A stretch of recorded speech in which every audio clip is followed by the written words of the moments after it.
Hello दोस्तों, स्वागत है आपका मेरे इस यूट्यूब चैनल में। आज से हम एक नया शो चालू करने जा रहे हैं, द पॉलिटिकल साइंस शो। इसके अंदर हम राजनीति विज्ञान के विभिन्न प्रश्नों के बारे में बात करेंगे। और आज का हमारा टॉपिक है भारत का संवैधानिक इतिहास। और उसके हम कुछ महत्वपूर्ण प्रश्न जो पुरानी परीक्षा में आए हुए हैं, उनमें से 10 महत्वपूर्ण प्रश्नों का खजाना लेकर आए हैं आपके सामने। तो आइए बात करते हैं हम हमारे पहले प्रश्न की। किस अधिनियम ने भारतवासियों को अपने देश के प्रशासन में कुछ हिस्सा लेना संभव बनाया? Option A charter act 1833, option B charter act 1853, option C government of India act 1858 और option D none of these. तो इसका सही उत्तर क्या होगा दोस्तों? आप गेस करें। इसका सही उत्तर होगा ऑप्शन ए चार्टर एक्ट 1833। तो दोस्तों बढ़ते हैं हम अपने दूसरे प्रश्न की ओर। किस अधिनियम के तहत भारतीय विधान परिषद को बजट पर बहस करने की शक्ति प्राप्त हुई?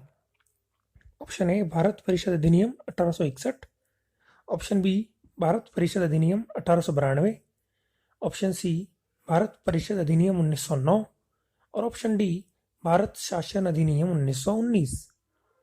क्या होगा हमारा सही उत्तर? इसका सही उत्तर है भारत परिषद अधिनियम 1892। आइए बढ़ते हैं हम तीसरे प्रश्न की ओर। किस अधिनियम के तहत भारत में संघीय न्यायालय की स्थापना की गई थी? भारत परिषद अधिनियम 1861, ऑप्शन बी भारत सरकार अधिनियम 1909, ऑप्शन सी भारत सरकार अधिनियम 1935 और ऑप्शन डी उपयुक्त में से कोई नहीं। इसका सही उत्तर होगा भारत सरकार अधिनियम 1935। और सुप्रीम कोर्ट की जो स्थापना है थी 1937 में की थी, लेकिन अधिनियम 1935 था। अगला प्रश्न की ओर। केंद्र में द्वैत शासन किस अधिनियम के अंतर्गत स्थापित किया गया था? 1909 का अधिनियम, भारत सरकार अधिनियम 1935 एंड ऑप्शन सी भारत सरकार अधिनियम 1919 और लास्ट ऑप्शन भारत सरकार अधिनियम 1947। इसका सही उत्तर क्या होगा दोस्तों?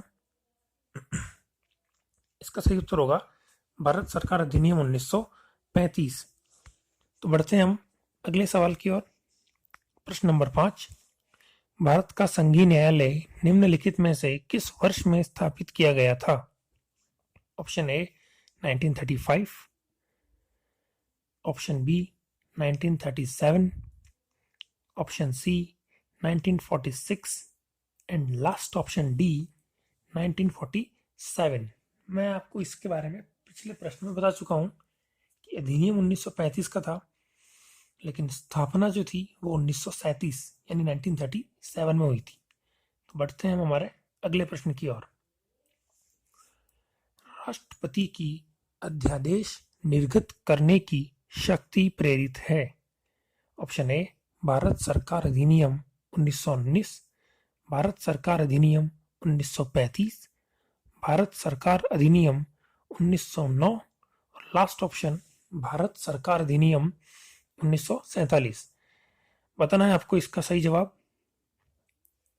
तो इसका सही जवाब होगा भारत सरकार अधिनियम 1935 के अंतर्गत राष्ट्रपति को अध्यादेश निर्गत करने की शक्ति थी। अगला सवाल। भारत के संविधान में केंद्र और राज्यों के बीच किया गया शक्तियों का विभाजन इनमें से किस उल्लिखित योजना पर आधारित है? Option A Morley Minto 1909, option B Montagu Chelmsford 1919, option C Bharat सरकार अधिनियम 1935 एंड ऑप्शन डी भारत स्वतंत्रता अधिनियम 1947। क्या होगा इसका सही जवाब? इसका सही जवाब है भारत सरकार अधिनियम 1935। इसी के साथ हम बढ़ते हैं हमारे 8वें प्रश्न की ओर। Question number 8। 1935 के अधिनियम द्वारा स्थापित संघ में अवशेष शक्तियां किसको दी गई थी? ऑप्शन ए संघीय विधान पालिका को, ऑप्शन बी प्रांतीय विधानमंडल को, ऑप्शन सी गवर्नर जनरल को एंड लास्ट ऑप्शन प्रांतीय गवर्नर को। तो आपको बताना है इसका सही जवाब। सॉरी, इसका सही जवाब है ऑप्शन सी, गवर्नर जनरल को अवशेष शक्तियां दी गई थी। बढ़ते हैं 9वें प्रश्न की ओर। 1935 का भारत सरकार अधिनियम क्यों इतना महत्वपूर्ण है? ऑप्शन ए, क्योंकि यह भारतीय संविधान का प्रमुख स्रोत है, क्योंकि इसके द्वारा भारत को स्वतंत्रता मिली। ऑप्शन सी, क्योंकि इसमें भारत के विभाजन का उल्लेख है। और लास्ट ऑप्शन, इसके द्वारा रियासतें समाप्त हुई। तो क्या होगा इसका सही जवाब? तो बताना है आपको इसका सही जवाब। तो इसका सही जवाब है, यह भारतीय संविधान का प्रमुख स्रोत है। लगभग 2/3 भाग जो संविधान का है वो 1935 के नियम से लिया हुआ है। बढ़ते हैं 10वें प्रश्न की ओर। इन व्यक्तियों में से कौन कैबिनेट मिशन का सदस्य नहीं था? Option A, William Wood. Option B, Pethick Lawrence.